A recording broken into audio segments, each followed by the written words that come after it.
या देवी सर्वभूतेषु मां शक्तिरूपेण संस्थिता नमस्तस्यै नमस्तस्यै नमस्तस्यै नमो नमः। जय माता रानी। दोस्तों, आप सभी को शारदीय नवरात्रि की हार्दिक शुभकामनाएं। आप सभी पर मां भवानी जगदम्बा की कृपा सदा सर्वदा बनी रहे। आज की वीडियो में आप सुनेंगे दुर्गा सप्तशती का पहला अध्याय। इसी प्रकार नवरात्रि के 9 दिनों तक आप दुर्गा सप्तशती के सभी अध्यायों का पठन करेंगे। तो आप सभी ने चैनल को सब्सक्राइब नहीं किया है तो चैनल को सब्सक्राइब जरूर कर लीजिएगा। दुर्गा सप्तशती का पाठ यदि आप पूरा एक दिन में नहीं पढ़ पाते हैं तो आप उनके अध्यायों को विभाजित कर लें। तो पहले दिन पहला अध्याय, दूसरे दिन दूसरा और तीसरा अध्याय, तीसरे दिन चौथा अध्याय, चौथे दिन पांचवा, छठा, सातवां, आठवां अध्याय और पांचवें दिन 9वां, 10वां अध्याय और छठे दिन 11वां अध्याय और सातवें दिन 12वां अध्याय और 13वां अध्याय। तो इस प्रकार से आप 7 दिन में दुर्गा सप्तशती के साथ 13 अध्याय जो हैं पूरे कर सकते हैं। यदि आप दुर्गा कवच सप्तशती का पाठ करते हैं तो इसके पहले आपको कुछ नियम जान लेने चाहिए। तो आपको पवित्र होकर एक आसन लेना है। आसन आपको साफ होना चाहिए। शुद्ध आसन पर बैठे। इसके बाद शुद्ध जल, पूजन सामग्री और दुर्गा सप्तशती की पुस्तक अपने सामने लकड़ी के शुद्ध आसन पर विराजमान करें। इसके बाद माथे पर अपनी रुचि के अनुसार भस्म, चंदन, रोली का तिलक करें। उसके बाद हाथ में थोड़े से पुष्प लेकर या जल लेकर आप आचमन करें और आचमन करते हुए ओम ऐं आत्म तत्वम शोधामयी नमः स्वाहा, ओम ह्रीं विद्या तत्वम शोधामयी नमः स्वाहा, ओम क्लीं शिव तत्वम शोभामयी नमः स्वाहा, ओम ऐं ह्रीं क्लीं सर्व तत्वम शोधामयी नमः स्वाहा। तो इस प्रकार से मंत्रों का जाप करते हुए आचमन करें और संकल्प लें कि किस प्रकार से आप जो है किस मनोकामना से आप दुर्गा सप्तशती का पाठ कर रहे हैं उसको मन ही मन बोलें। तो इस प्रकार से दुर्गा सप्तशती की पुस्तक है उसका पूजन करके संकल्प लेके शुद्ध अवस्था में दुर्गा सप्तशती का पाठ करें। और आप भगवान गणेश को सर्वप्रथम आमंत्रित करें। भगवान जो है शिव को आमंत्रित करें। इस प्रकार भगवान का ध्यान करते हुए आप पहले कुछ मंत्रों का जाप करें। नवाड़ मंत्र का जाप करें, शापो द्वार मंत्र का जाप करें। सापो द्वार मंत्र है ओम ह्लीं क्लीं श्रीं क्रां क्रीं चंडिका देवी शापना सानुग्रह क्रू क्रू स्वाहा। इस मंत्र का आप जो है 7 बार जाप करना चाहिए। आपको इसको सपोधार मंत्र कहते हैं। और उत्कीलन मंत्र है ओम श्रीं क्लीं ह्रीं सप्तशती चंडिके उत्कीलनम कुरु कुरु स्वाहा। इस जप के पश्चात आदि और अंत में 7 बार मृत संजीवनी विद्या का जप करना चाहिए, जो कि इस प्रकार है ओम ह्रीं ह्रीं वम वम ऐं ऐं मृत संजीवनी विद्ये मृत मुत्था पयोध्याय क्रीं ह्रीं ह्रीं व स्वाहा।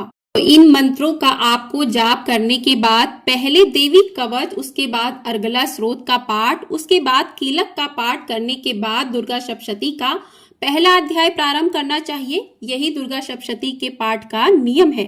तो चलिए पहले सुनते हैं देवी कवच का पाठ।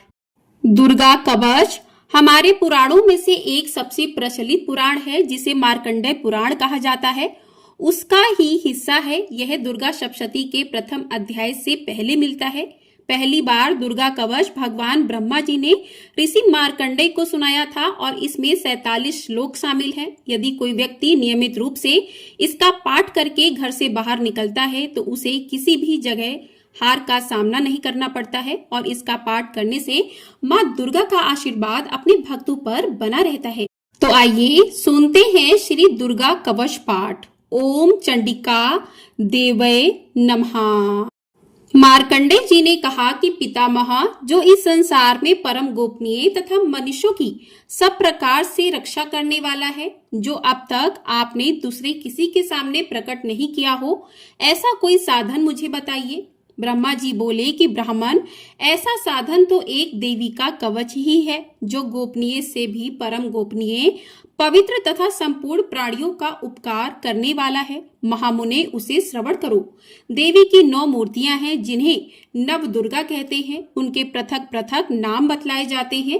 प्रथम नाम शैलपुत्री है, दूसरी मूर्ति का नाम ब्रह्मचारिणी है, तीसरा स्वरूप चंद्र घंटा के नाम से प्रसिद्ध है, चौथी मूर्ति को कुष्मांडा कहते हैं, पांचवी दुर्गा का नाम स्कंद माता है, देवी के छठे रूप को कात्यायनी कहते हैं, सातवां कालरात्रि और आठवां स्वरूप महागौरी के नाम से प्रसिद्ध है। नवी दुर्गा का नाम सिद्धिदात्री है। यह सब नाम सर्वज्ञ महात्मा वेद भगवान के द्वारा ही प्रतिपादित हुए हैं। जो मनुष्य अग्नि में जल रहा हो, रणभूमि में शत्रुओं में घिर गया हो, विषम संकट में फंस गया हो तथा इस प्रकार भय से आतुर होकर जो भगवती दुर्गा की शरण में प्राप्त हुए हो, उनका कभी कोई अमंगल नहीं होता। युद्ध के समय संकट में पड़ने पर भी उनके ऊपर कोई विपत्ति नहीं आती। उन्हें शोक, दुख और भय की प्राप्ति नहीं होती। जिन्होंने भक्ति पूर्वक देवी का स्मरण किया है, उनका निश्चय ही अभुदय होता है। देवश्री, जो तुम्हारा चिंतन करते हैं, उनकी तुम निसंदेह रक्षा करती हो। चामुंडा देवी प्रेत पर आरूढ़ होती हैं, बाराही भैंसे पर सवारी करती हैं। ऐन्द्री का वाहन ऐरावत हाथी है। वैष्णवी देवी गरुड़ पर ही आसन जमाती हैं। महेश्वरी वृषभ पर आरूढ़ होती हैं। कौमारी वाहन मयूर है। भगवान विष्णु की प्रियतमा लक्ष्मी देवी कमल के आसन पर विराजमान है और हाथों में कमल धारण किए हुए हैं। वृषभ पर आरूढ़ ईश्वरी देवी ने श्वेत रूप धारण कर रखा है। ब्राह्मी देवी हंस पर बैठी हुई हैं और सब प्रकार के आभूषणों से विभूषित हैं। इस प्रकार ये सभी माताएं सब प्रकार की योग शक्तियों से संपन्न हैं। इनके सिवा और भी बहुत सी देवियां हैं जो अनेक प्रकार के आभूषणों की शोभा से युक्त तथा नाना प्रकार के रत्नों से सुशोभित हैं। ये संपूर्ण देवियां क्रोध में भरी हुई हैं और भक्तों की रक्षा के लिए रथ पर बैठी दिखाई देती हैं। ये शंख, चक्र, गदा, शक्ति, हल और मूसल, खेटक और तोमर, परशु तथा पाश, कुंत और त्रिशूल एवं उत्तम सार्स, धनुष आदि अस्त्र शस्त्र अपने हाथों में धारण करती हैं। दैत्यों के शरीर का नाश करना, भक्तों को अभय दान देना और देवताओं का कल्याण करना, यही उनके शस्त्र धारण का उद्देश्य है। कवच आरंभ करने से पहले इस प्रकार प्रार्थना करनी चाहिए कि महान रौद्र रूप, अत्यंत घोर पराक्रम, महान बल और महान उत्साह वाली देवी, तुम महान भय का नाश करने वाली हो, तुम्हें नमस्कार है। तुम्हारी ओर देखना भी कठिन है। शत्रुओं का भय बढ़ाने वाली जगदम्बिके, मेरी रक्षा करो। पूर्व दिशा में ऐन्द्री इंद्र शक्ति मेरी रक्षा करे। अग्निकोण में अग्नि शक्ति, दक्षिण दिशा में बाराही तथा नैकृत्य कोण में खड्गधारी मेरी रक्षा करे। पश्चिम दिशा में बारुड़ी और वायव्य कोण में मृग पर सवारी करने वाली देवी मेरी रक्षा करे। उत्तर दिशा में कौमारी और ईशान कोण में शूल धारिणी देवी रक्षा करे। ब्राह्मणी, तुम ऊपर की ओर से मेरी रक्षा करो और वैष्णवी देवी नीचे की ओर से मेरी रक्षा करे। इसी प्रकार शब को अपना वाहन बनाने वाली चामुंडा देवी दशों दिशाओं में मेरी रक्षा करे। जया आगे से और विजया पीछे की ओर से मेरी रक्षा करे। वाम भाग में अजिता और दक्षिण भाग में अपराजिता रक्षा करे। उद्धोदिनी शिखा की रक्षा करे। उमा मेरे मस्तक पर विराजमान होकर रक्षा करे।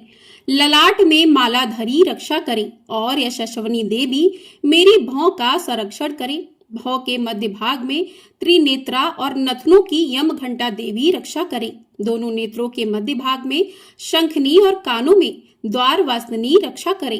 कालिका देवी कपोलों की तथा भगवती शांकरी कानों के मूल भाग की रक्षा करे। नासिका में सुगंधा और ऊपर के ओठ में चर्चिका देवी रक्षा करे। नीचे के ओठ में अमृत कला तथा जीवा में सरस्वती देवी रक्षा। कौमारी दांतों की और चंडिका कंठ प्रदेश की रक्षा करे। चित्र घंटा गले की, घाटी की और महामाया तालु में रहकर रक्षा करे। कामाक्षी ठोड़ी की और सर्वमंगला मेरी वाणी की रक्षा करे। भद्रकाली ग्रीवा में और धनुर्धरी पृष्ठवंश मेरुदंड में रहकर रक्षा करे। कंठ के बाहरी भाग में नीलग्रीवा और कंठ की नली में नलकुबरी रक्षा करे। दोनों कंधों में खडंगनी और मेरे दोनों भुजाओं की वज्रधारणी रक्षा करे। दोनों हाथों में दंडनी और अंगुलियों में अंबिका रक्षा करे। सुलेश्वरी नखों की रक्षा करें। कुलेश्वरी कुक्षी पेट में रहकर रक्षा करें। महादेवी दोनों स्तनों की और शोक विनाशिनी देवी मन की रक्षा करें। ललिता देवी हृदय में और शूल धारणी उदर में रहकर रक्षा करें। नाभि में कामिनी गुहु भाग की गुहेश्वरी रक्षा करें। पूतना और कामिका लिंग की और महिष वाहिनी गुदा की रक्षा करें। भगवती कटी भाग में और विंध्यवासिनी घुटनों की रक्षा करें। संपूर्ण कामनाओं को देने वाली महाबला देवी दोनों पिंडलियों की रक्षा करें। नरसिंही दोनों घुंटियों की और तेजसी देवी दोनों चरणों के पृष्ठभाग की रक्षा करें। श्री देवी पैरों की उंगलियों में और तलवासनी पैरों के तलुओं में रहकर रक्षा करें। अपनी दाढ़ों के कारण भयंकर दिखाई देने वाली दष्ट्रा कराली देवी नखों की और उध्र केशनी देवी केशों की रक्षा करें। रोमावलियों के छिद्रों में कौबेरी और त्वचा की वागेश्वरी देवी रक्षा करें। पार्वती देवी रक्त मज्जा बसा मांस हड्डी और मेदकी की रक्षा करें। आंतों की कालरात्रि और पित्त की मुकुटेश्वरी रक्षा करें। मूलाधार आदि कमल केशों में पद्मावती देवी और कफ में चूड़ामणि देवी स्थित होकर रक्षा करें। नख के तेज की ज्वालामुखी रक्षा करें। जिसका किसी भी अस्त्र से भेदन नहीं हो सकता वह अभेद देवी शरीर की समस्त संधियों में रहकर रक्षा करें। ब्राह्मणी आप मेरे वीर की रक्षा करें। छत्रेश्वरी छाया की तथा धर्म धारणी देवी मेरे अहंकार मन और बुद्धि की रक्षा करें। हाथ में वज्र धारण करने वाली वज्र हस्ता देवी मेरे प्राण अपान व्यान उदान और समान वायु की रक्षा करें। कल्याण से शोभित होने वाली भगवती कल्याण शोभना मेरे प्राण की रक्षा करें।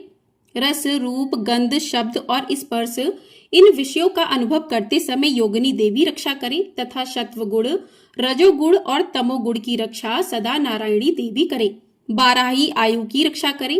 वैष्णवी धर्म की रक्षा करें तथा चक्रणी यानी कि चक्र धारण करने वाली देवी यश कीर्ति लक्ष्मी धन और विद्या की रक्षा करें। इंद्राणी आप मेरे गोत्र की रक्षा करें। चंडिके तुम मेरे पशुओं की रक्षा करो। महालक्ष्मी पुत्रों की रक्षा करें और भैरवी पत्नी की रक्षा करें। मेरे पथ की सुपथा तथा मार्ग की क्षेम करी रक्षा करें। राजा के दरबार में महालक्ष्मी रक्षा करें तथा सब ओर व्याप्त रहने वाली विजया देवी संपूर्ण भयों से मेरी रक्षा करें। देवी जो स्थान कवच में नहीं कहा गया है अतएव रक्षा से रहित है वह सब तुम्हारे द्वारा सुरक्षित हो क्योंकि तुम विजयशालिनी और पाप नाशिनी हो। यदि अपने शरीर का भला चाहे तो मनुष्य बिना कवच के कहीं एक पग भी ना जाए। कवच का पाठ करके ही यात्रा करे। कवच के द्वारा सब ओर से सुरक्षित मनुष्य जहां जहां भी जाता है वहां वहां उसे धन लाभ होता है तथा संपूर्ण कामनाओं की सिद्धि करने वाली विजय की प्राप्ति होती है। वह जिस जिस अविष्ट वस्तु का चिंतन करता है उसको निश्चय ही प्राप्त कर लेता है। वह पुरुष इस पृथ्वी पर तुलना रहित महान ऐश्वर्य का भागी होता है। कवच से सुरक्षित मनुष्य निर्भय हो जाता है। युद्ध में उसकी पराजय नहीं होती तथा वह तीनों लोकों में पूजनीय होता है। देवी का यह कवच देवताओं के लिए भी दुर्लभ है। जो प्रतिदिन नियम पूर्वक तीनों संध्याओं के समय श्रद्धा के साथ इसका पाठ करता है उसे देवी कला प्राप्त होती है तथा वह तीनों लोकों में कहीं भी पराजित नहीं होता। इतना ही नहीं वह अपमृत्यु से रहित हो 100 से भी अधिक वर्षों तक जीवित रहता है। मकड़ी चेचक और कोड़ आदि उसकी संपूर्ण व्याधियां नष्ट हो जाती हैं। कनेर भांग अफीम धतूरे आदि का स्थावर विष सांप और बिच्छू आदि के काटने से चढ़ा हुआ जंगम विष तथा अही फेन तथा तेल के संयोग आदि से बनने वाला कृत्रिम विष ये सभी प्रकार के विष दूर हो जाते हैं। उनका कोई असर नहीं होता। इस पृथ्वी पर मारण मोहन आदि जितने अभिचारिक प्रयोग होते हैं तथा इस प्रकार के जितने मंत्र यंत्र होते हैं वे सब इस कवच को हृदय में धारण कर लेने पर उस मनुष्य को देखते ही नष्ट हो जाते हैं। ये ही नहीं पृथ्वी पर विचरने वाले ग्राम देवता आकाशचारी देव विशेष जल के संबंध से प्रकट होने वाले गढ़ उपदेश मात्र से सिद्ध होने वाले निम्न कोटि के देवता अपने जन्म के साथ प्रकट होने वाले देवता कुल देवता माला कंठमाला आदि डाकिनी शाकिनी अंतरिक्ष में विचरने वाली अत्यंत बलवती भयानक डाकनियां ग्रह भूत पिशाच यक्ष गंधर्व राक्षस ब्रह्म राक्षस बेताल कुष्मांड तथा भैरव आदि अनिष्ट कारक देवता भी हृदय में कवच धारण किए रहने पर उस मनुष्य को देखते ही भाग जाते हैं। कवचधारी पुरुष को राजा से सम्मान वृद्धि प्राप्त होती है। यह कवच मनुष्य के तेज की वृद्धि करने वाला तथा उत्तम है। कवच का पाठ पढ़ने वाला पुरुष अपनी कीर्ति से विभूषित भूतल पर अपने सुयश के साथ साथ वृद्धि को प्राप्त होता है। जो पहले कवच का पाठ करके उसके बाद सप्तशती चंडी का पाठ करता है, उसकी जब तक वन पर्वत और काननों सहित यह पृथ्वी टिकी रहती है तब तक यहाँ पुत्र पौत्र आदि संतान परंपरा बनी रहती है। फिर देह का अंत होने पर वह पुरुष भगवती महामाया के प्रसाद से उस नित्य परम पद को प्राप्त होता है जो देवताओं के लिए भी दुर्लभ है। वह सुंदर दिव्य रूप धारण करता है और कल्याण में शिव के साथ आनंद का भागी होता है। इस प्रकार से श्री दुर्गा कवच पाठ समाप्त हुआ। अब सुनते हैं श्री अर्गला स्रोत का पाठ। चंडिका देवी को नमस्कार है। मार्कंडेय जी कहते हैं, जयंती मंगला काली भद्रकाली कपालिनी दुर्गा क्षमा शिवा धात्री सोहा और सुधा। इन सभी नामों से प्रसिद्ध जगदम्बिके तुम्हें मेरा नमस्कार है। देवी चामुंडे तुम्हारी जय हो। संपूर्ण प्राणियों की पीड़ा हरने वाली देवी तुम्हारी जय हो। सब में व्याप्त रहने वाली देवी तुम्हारी जय हो। काल रात्रि तुम्हें नमस्कार हो। मधु और कैटप को मारने वाली तथा ब्रह्मा जी को वरदान देने वाली देवी तुम्हें नमस्कार है। तुम मुझे रूप आत्म स्वरूप का ज्ञान दो। जय मोह पर विजय दो। यश यानी कि मोह विजय तथा ज्ञान प्राप्ति रूप यश दो और काम क्रोध आदि शत्रुओं का नाश करो। महिषासुर का नाश करने वाली तथा भक्तों को सुख देने वाली देवी तुम्हें नमस्कार है। तुम रूप दो, जय दो, यश दो और काम क्रोध आदि शत्रुओं का नाश करो। रक्त बीज का वध और चंड मुंड का विनाश करने वाली देवी तुम रूप दो, जय दो, यश दो और काम क्रोध आदि शत्रुओं का नाश करो। शुंभ और निशुंभ तथा धूम्र लोचन का मर्दन करने वाली देवी तुम रूप दो, जय दो, यश दो और काम क्रोध आदि शत्रुओं का नाश करो। सबके द्वारा वंदित युगल चरणों वाली तथा संपूर्ण सौभाग्य प्रदान करने वाली देवी तुम रूप दो, जय दो, यश दो और काम क्रोध आदि शत्रुओं का नाश करो। देवी तुम्हारे रूप और चरित्र अचितन्य है। तुम समस्त शत्रुओं का नाश करने वाली हो। रूप दो, जय दो, यश दो और काम क्रोध आदि शत्रुओं का नाश करो। रूप दो, जय दो, यश दो और काम क्रोध आदि शत्रुओं का नाश करो। पाप को दूर करने वाली चंडिके जो भक्ति पूर्वक तुम्हारे चरणों में सर्वदा मस्तक झुकाते हैं, उन्हें रूप दो, जय दो, यश दो और उनके काम क्रोध आदि शत्रुओं का नाश करो। रोगों का नाश करने वाली चंडिके जो भक्ति पूर्वक तुम्हारी स्तुति करते हैं, उन्हें रूप दो, जय दो, यश दो और उनके काम क्रोध आदि शत्रुओं का नाश करो।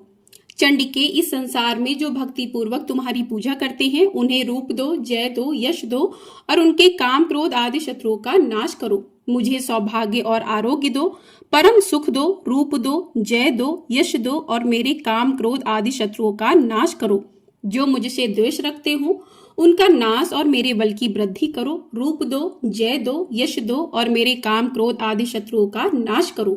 देवी मेरा कल्याण करो, मुझे उत्तम संपत्ति प्रदान करो। रूप दो, जय दो, यश दो और काम क्रोध आदि शत्रुओं का नाश करो।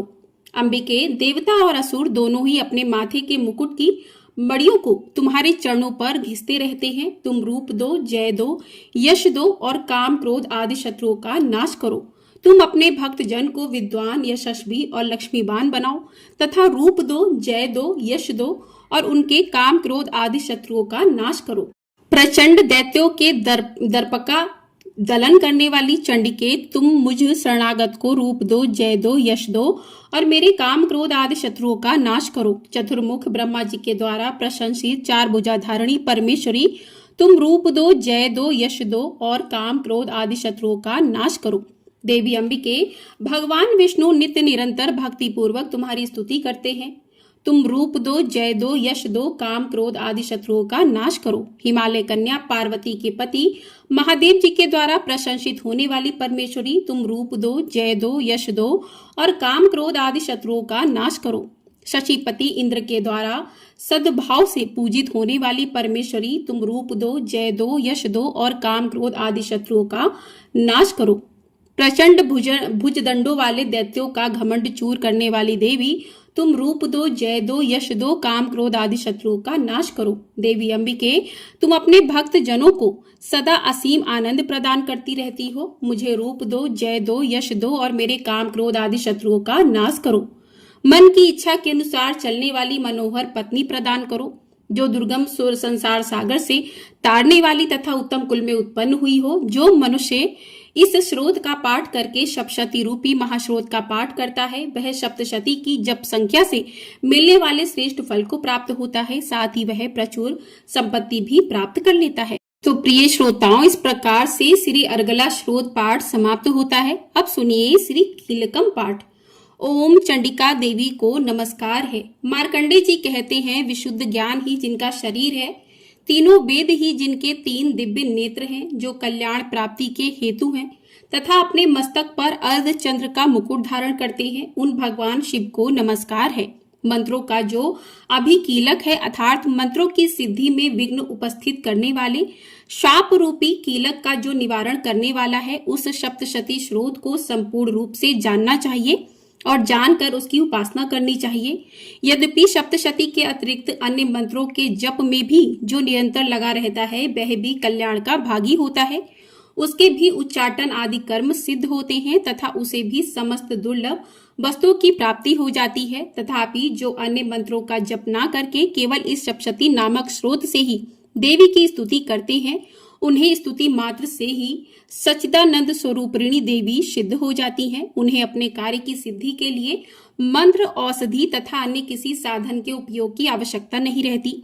बिना जप के ही उनके उच्चाटन आदि समस्त अभिचारी कर्म सिद्ध हो जाते हैं। इतना ही नहीं, उनकी संपूर्ण अविष्ट वस्तुएं भी सिद्ध होती हैं। लोगों के मन में यह शंका थी कि जब केवल सप्तशती की उपासना से अथवा सप्तशती को छोड़कर अन्य मंत्रों की उपासना से भी समान रूप से सब कार्य सिद्ध होते हैं, तब इनमें श्रेष्ठ कौन सा साधन है।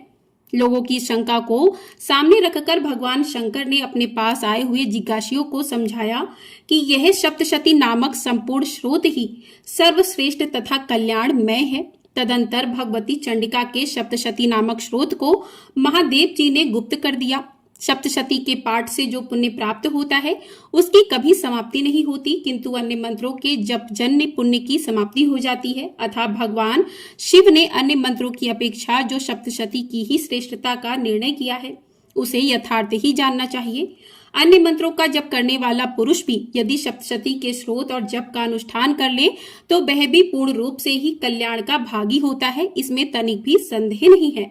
जो साधक कृष्ण पक्ष की चतुर्दशी अथवा अष्टमी को एकाग्रचित होकर भगवती की सेवा में अपना सर्वस्व समर्पित कर देता है और फिर उसे प्रसाद रूप से ग्रहण करता है, उसी पर भगवती प्रसन्न होती हैं, अन्यथा उनकी प्रसन्नता नहीं प्राप्त होती।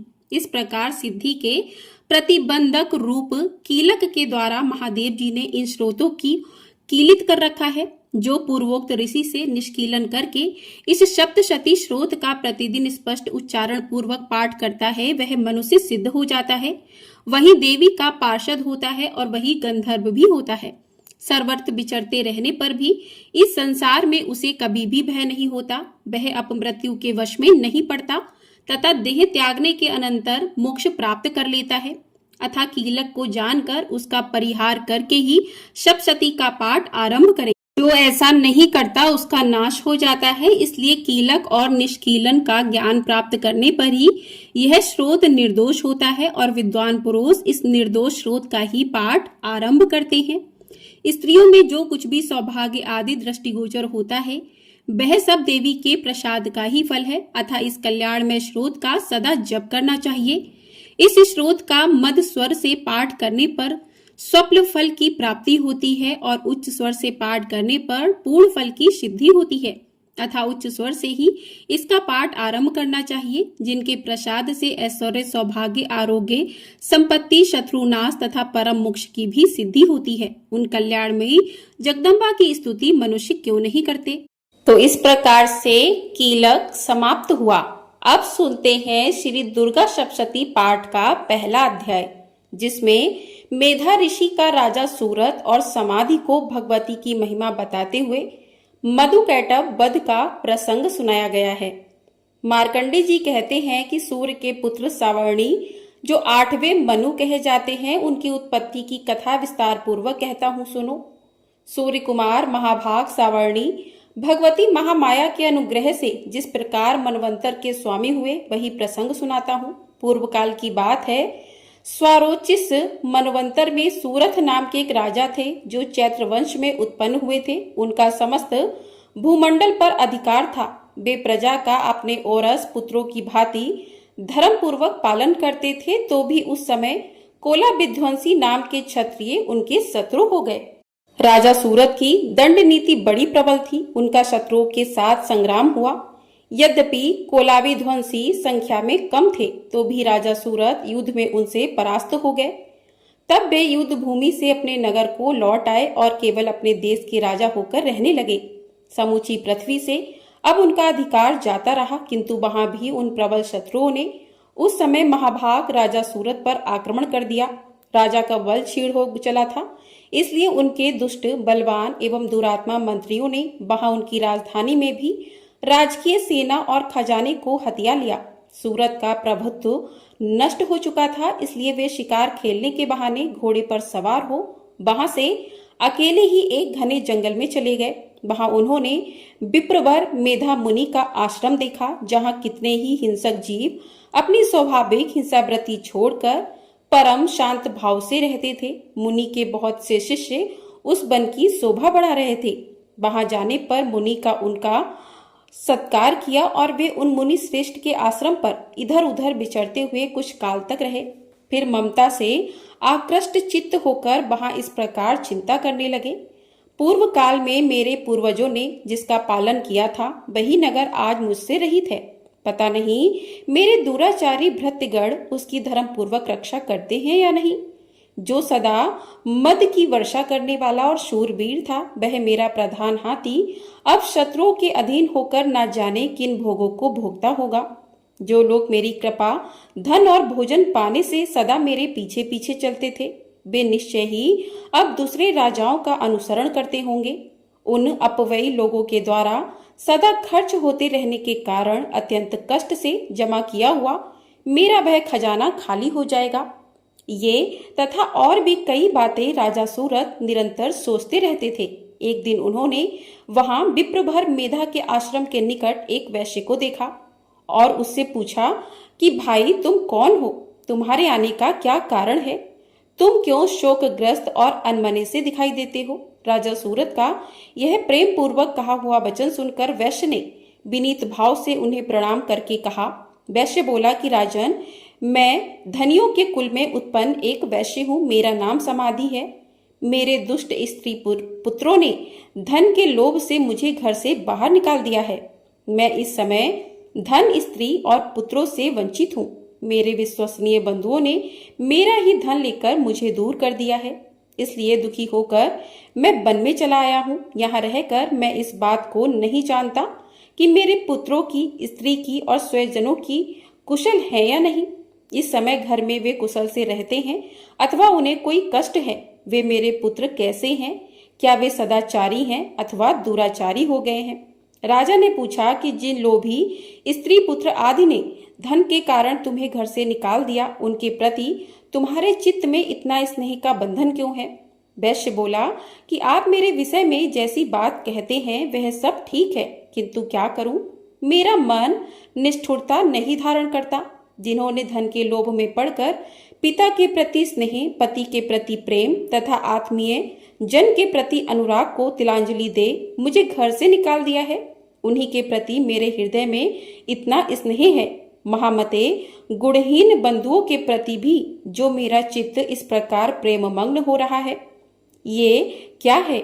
इस बात को मैं जानकर भी नहीं जान पाता। उनके लिए मैं लंबी सांसें ले रहा हूँ और मेरा हृदय अत्यंत दुखित हो रहा है। उन लोगों में प्रेम का सर्वथा अभाव है, तो भी उनके प्रति जो मेरा मन निष्ठुर नहीं हो पाता, इसके लिए क्या करूं? मार्कंडे जी कहते हैं कि ब्राह्मण तदंतर राजाओं में श्रेष्ठ सूरत और वह समाधि नामक वैश्य दोनों साथ साथ मेधा मुनि की सेवा में उपस्थित हुए और उनके साथ यथा योग्य न्याय अनुकूल विनयपूर्ण वर्ताव करके बैठे। तत्पश्चात वैश्य और राजा ने कुछ वार्तालाप आरंभ किया। राजा ने कहा कि भगवान, मैं आपसे एक बात पूछना चाहता हूँ, उसे बताइए। मेरा चित्त अपने अधीन न होने के कारण वह बात मेरे मन को बहुत दुखी देती है। जो राज्य मेरे हाथ से चला गया है उसमें और उसके संपूर्ण अंगों में मेरी ममता बनी हुई है। हे मुनि श्रेष्ठ, यह जानते हुए भी कि अब वह मेरा नहीं है, अज्ञानी की भांति मुझे उसके लिए दुख होता है। यह क्या है? इधर यह वैश्य भी घर से अपमानित होकर आया है। इसके पुत्र, स्त्री और भृत्यों ने इसे छोड़ दिया है। स्वजनों ने भी इसका परित्याग कर दिया है, तो भी यह उनके प्रति अत्यंत हार्दिक स्नेह रखता है। इस प्रकार यह तथा मैं दोनों ही बहुत दुखी हैं। जिसमें प्रत्यक्ष दोष देखा गया है उस विषय के लिए भी हमारे मन में ममता जनिक आकर्षण पैदा हो रहा है। महाभाग, हम दोनों समझदार हैं, तो भी हमें जो मोह पैदा हुआ है यह क्या है? विवेक शून्य पुरुष की भांति मुझमें और इसमें भी यह मूढ़ता प्रत्यक्ष दिखाई देती है। ऋषि बोले कि महाभाग, विषय मार्ग का ज्ञान सब जीवों को है। इसी प्रकार विषय भी सबके लिए अलग अलग हैं। कुछ प्राणी दिन में नहीं देखते और दूसरे रात में नहीं देखते, तथा कुछ जीव ऐसे हैं जो दिन और रात्रि में भी बराबर ही देखते हैं। यह ठीक है कि मनुष्य समझदार होते हैं, किंतु केवल वे ही ऐसे नहीं होते। पशु, पक्षी और मृग आदि सभी प्राणी समझदार होते हैं। मनुष्यों की समझ भी वैसी ही होती है जैसे उन मृग और पक्षियों की होती है, तथा जैसी मनुष्यों की होती है वैसे ही उन मृग, पक्षी आदि की भी होती है। यह तथा अन्य बातें भी प्रायः दोनों में समान ही हैं। समझ होने पर भी इन पक्षियों को तो देखो, ये स्वयं भूख से पीड़ित होते हुए भी मोहवश बच्चों की चोंच में कितने चाव से अन्न के दाने डाल रहे हैं। नरश्रेष्ठ, क्या तुम नहीं देखते कि ये मनुष्य समझदार होते हुए भी लोभवश अपने किए हुए उपकार का बदला पाने के लिए पुत्रों की अभिलाषा करते हैं? यद्यपि उन सब में समझ की कमी नहीं है, तथापि वे संसार की स्थिति, जन्म मरण की परंपरा बनाए रखने वाली भगवती महामाया के प्रभाव द्वारा ममतामय भंवर से युक्त मोह के गहरे गर्त में गिराए गए हैं। इसलिए इसमें आश्चर्य नहीं करना चाहिए। जगदीश्वर भगवान विष्णु की योग निद्रा रूपा जो भगवती महामाया है, उन्हीं से यह जगत मोहित हो रहा है। वे भगवती महामाया देवी ज्ञानियों के भी चित्त को बलपूर्वक खींचकर मोह में डाल देती हैं। वे ही इस संपूर्ण चराचर जगत की सृष्टि करती हैं, तथा वे ही प्रसन्न होने पर मनुष्य को मुक्ति के लिए वरदान देती हैं। वे ही पराविद्या, संसार बंधन और मोक्ष की हेतुभूता सनातनी देवी तथा संपूर्ण ईश्वरों की भी अधीश्वरी हैं। राजा ने पूछा कि भगवान, जिन्हें आप महामाया कहते हैं, वे देवी कौन है? ब्राह्मण, उनका आविर्भाव कैसे हुआ तथा उनके चरित्र कौन कौन है? ब्राह्मण वेताओं में श्रेष्ठ महर्षि उन देवी का जैसा प्रभाव हो, जैसा स्वरूप हो और जिस प्रकार प्रादुर्भाव हुआ हो, वह सब मैं आपके मुख से सुनना चाहता हूँ। ऋषि बोले कि राजन, वास्तव में तो वे देवी नित्य स्वरूपा ही हैं। संपूर्ण जगत उन्हीं का ही रूप है तथा उन्होंने समस्त विश्व को व्याप्त कर रखा है। तथापि उनका प्राकट्य अनेक प्रकार से होता है, वह मुझसे सुनो। यद्यपि वे नित्य और अजन्मा हैं, तथापि जब देवताओं का कार्य सिद्ध करने के लिए प्रकट होती हैं, उस समय लोक में उत्पन्न हुई कहलाती हैं। कल्प के अंत में जब संपूर्ण जगत एकाण वन में निमग्न हो रहा था और सबके प्रभु भगवान विष्णु शेषनाग की सैया बिछाकर योग निद्रा का आश्रय लेकर सो रहे थे, उस समय उनके कानों के मैल से दो भयंकर असुर उत्पन्न हुए, जो मधु और कैटभ के नाम से विख्यात थे। वे दोनों ब्रह्मा जी का वध करने को तैयार हो गए। भगवान विष्णु के नाभि कमल में विराजमान प्रजापति ब्रह्मा जी ने जब उन दोनों भयानक असुरों को अपने पास आया और भगवान को सोया हुआ देखा, तब एकाग्रचित होकर उन्होंने भगवान विष्णु को जगाने के लिए उनके नेत्रों में निवास करने वाली योग निद्रा का स्तवन आरंभ किया, जो इस विश्व की अधीश्वरी, जगत को धारण करने वाली, संसार का पालन और संहार करने वाली तथा तेज स्वरूप भगवान विष्णु की अनुपम शक्ति है। उन्हीं भगवती निद्रा देवी की भगवान ब्रह्मा स्तुति करने लगे। ब्रह्मा जी ने कहा कि देवी, तुम ही स्वाहा, तुम ही स्वधा और तुम ही वसटकार हो। स्वर भी तुम्हारे ही स्वरूप हैं, तुम ही जीवनदायिनी सुधा हो। नित्य अक्षर, प्रणव में आकार, उकार मकार इन 3 मात्राओं के रूप में तुम ही स्थित हो तथा इन 3 मात्राओं के अतिरिक्त जो बिंदु रूपा नित्य अर्ध मात्रा है जिसका विशेष रूप से उच्चारण नहीं किया जा सकता, वह भी तुम ही हो। देवी तुम ही संध्या सावित्री तथा परम जननी हो। देवी तुम ही इस विश्व ब्रह्मांड को धारण करती हो। तुमसे ही इस जगत की सृष्टि होती है, तुम ही से इसका पालन होता है और सदा तुम ही कल्प के अंत में सबको अपना ग्रास बना लेती हो। जगन्मयी देवी इस जगत की उत्पत्ति के समय तुम सृष्टि रूपा हो, पालन काल में स्थिति रूपा हो तथा कल्पांत के समय संहार रूप धारण करने वाली हो। तुम ही महाविद्या, महामाया, महाभेदा, महास्मृति, महामोरूपा, महादेवी और महासुरी हो। तुम ही तीनों गुणों को उत्पन्न करने वाली सबकी प्रकृति हो। भयंकर काल रात्रि, महारात्रि और मोहरात्रि भी तुम ही हो। तुम ही श्री, तुम ही ईश्वरी, तुम ही हिरी और तुम ही बोध स्वरूपा बुद्धि हो। लज्जा, पुष्टि, तुष्टि, शांति और क्षमा भी तुम ही हो। तुम खड्ग धारणी, शूल धारणी, घोर रूपा तथा गदा, चक्र, शंख और धनुष धारण करने वाली हो। बाण, भुषुंडी और परिग ये भी तुम्हारे अस्त्र हैं। तुम सौम्य और सौम्यतर हो। इतना ही नहीं, जितने भी सौम्य एवं सुंदर पदार्थ हैं उन सबकी अपेक्षा तुम अत्यधिक सुंदरी हो। पर और अपर सबसे परे रहने वाली परमेश्वरी तुम ही हो। सर्व स्वरूप पे देवी कहीं भी सत असत रूप जो कुछ वस्तुएं हैं और उन सब की जो शक्ति है वह तुम ही हो। ऐसी अवस्था में तुम्हारी स्तुति क्या हो सकती है? जो इस जगत की सृष्टि, पालन और संहार करते हैं, उन भगवान को भी जब तुमने निद्रा के अधीन कर दिया है, तब तुम्हारी स्तुति करने में यहाँ कौन समर्थ हो सकता है? मुझको भगवान शंकर को तथा भगवान विष्णु को भी तुमने ही शरीर धारण कराया है, अर्थात तुम्हारी स्तुति करने की शक्ति किसमें है? देवी तुम तो अपने इन उदार प्रभाव से ही प्रशंसित हो। ये जो दोनों दुर्धर्ष असुर मधु और कैटभ हैं, इनको मुंह में डाल दो और जगदीश्वर भगवान विष्णु को शीघ्र ही जगा दो। साथ ही इनके भीतर इन दोनों महान असुरों को मार डालने की बुद्धि उत्पन्न कर दो।